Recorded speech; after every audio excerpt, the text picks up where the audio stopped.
There's a lot more to a princess than just magic, beauty, and breaking out into musical numbers. In fact, in some of these theories, it would seem that Disney princesses actually have a very sinister side to them. You curious to find out more? Keep on watching. In this video, we're going to be looking at some really messed up theories behind Disney princesses that'll probably ruin your childhood at some point. The death of Ariel's mom revealed. For quite some time, the death of Ariel the mermaid's mom remained a mystery, puzzling whoever tried to wrap their heads around whatever could have possibly happened to her. However, we decided to channel some of Sherlock Holmes's skills, and we had a rather convincing explanation, one of which brings together two fictitious worlds to find the answer. When you consider the possibility that another popular children's story, Peter Pan, might be occurring in the same universe as The Little Mermaid, things start to make a little more sense. The catch is that Peter Pan occurs in an earlier time period of the same universe, one in which Queen Athena was still alive. In The Little Mermaid, there's a scene in which the ship called the Queen Athena is visible. Now, if you compare the design and the look of the ship to Captain Hook's ship from Peter Pan, they're very similar. You're still not convinced? Well, okay, let's take a look at The Little Mermaid's beginning. In that movie, there's a particular scene in which Ariel is seen desperately trying to escape a pirate ship. The captain on that ship is wearing a rather large feathered hat, much like the one that Captain Hook wears. Chances are that they are one and the same. Captain Hook is the pirate who took Ariel's mother in life. Sad and tragic. Snow White dies and the prince isn't real. You may have liked the prince kissing Snow White back in your childhood. If you think about it now, he did kind of make out with an unconscious woman, but look, the movie was made in a different time. It's fine. As emotional as that scene might have been, according to that theory, what we saw might not have been the actual truth. When you take a little bit of a deeper look at things, you'll find yourself asking, is it really happily ever after? The theory is that Snow White is actually dead at the end. So if you see it that way, the prince isn't actually alive. He's just a metaphor for death. Dark, right? To understand this, we need to analyze some of the scenes and understand some of the symbolism and the imagery. If you'll recall, in the early stages of the movie, Snow White sends the prince a white dove. Doves are some of the most symbolized species in existence. In some cultures, the white dove is symbolic of the soul being released from its earthly confines. In other schools of thought, it's often regarded as the epitome of inner peace. And of course, the dove also symbolizes mourning. That said, when you bear in mind those symbolic meanings attached to the dove, the very action of sending a dove to the prince does figuratively suggest the release of her soul and signaling her transition to another realm. But why the prince? What does he have to do with anything? It's because the prince symbolizes death. Think about it. In the beginning of the show in which Snow White is singing into the well,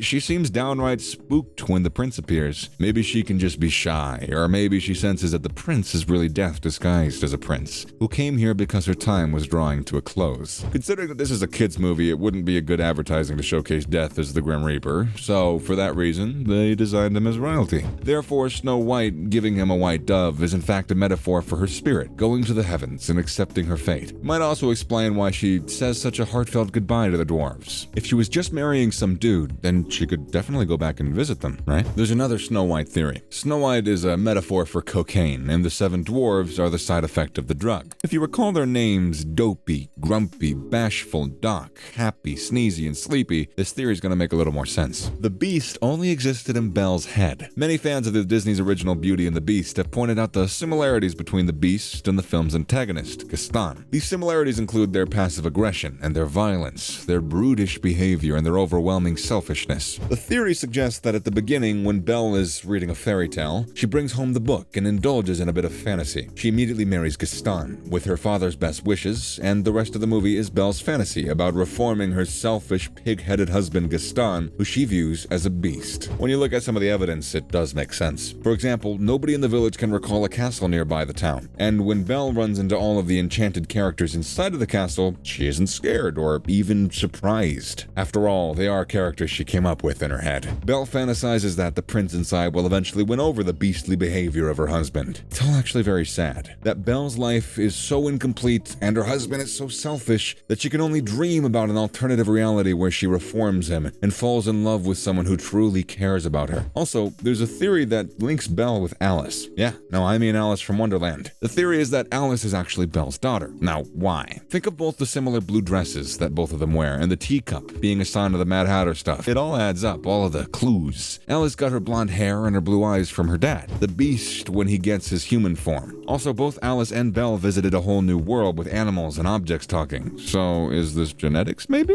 Moana became a demigod, but at a cost. There's more to our Polynesian princess Moana than just her superhuman strength and strong will. According to a theory, Moana might have actually been a demigod. Wait, what? So, Moana is selected by the ocean in order to save her people. And as a part of the selection process, process, Moana is violently thrown into the middle of a horrific thunderstorm. While the details of what happens while she's there are sketchy, there's no way that she could have survived that storm unless it was divine intervention. So that's where it gets interesting. The ocean took Moana's life in order to make her a demigod. Although this by itself isn't very convincing, when you consider how Maui himself became a demigod, it might not sound that far-fetched. Maui explained that he too was tossed into the ocean when he was a baby. However, he was subsequently saved by the gods and brought back to life as a demigod. Now, that same thing could be what happened to Moana. While the whole demigod concept is cool, the way in which Moana became a demigod isn't. She essentially lost her life as a normal girl and was given this overwhelmingly heavy burden to carry on her shoulders. When you consider the fact that her youth was stripped away from her, it puts a rather dark spin on things. The last theory is about Elsa's prison. When the first part of Frozen came out, we saw Elsa's confusion when she was captured by Prince Hans and found herself in a prison cell, which we learned later was located in the basement of the castle. We shared Elsa's confusion, but for a different reason. Where did the prison come from? There's a theory that's surprising to believe, yet still valid. What if Elsa's own father built the cell to keep her away? Firstly, he is very much aware of the type of power that his daughter possesses. Actually, he is the only one who tells her how to control her power, and that using gloves will help her. However, Elsa's father is also the king of Arendelle,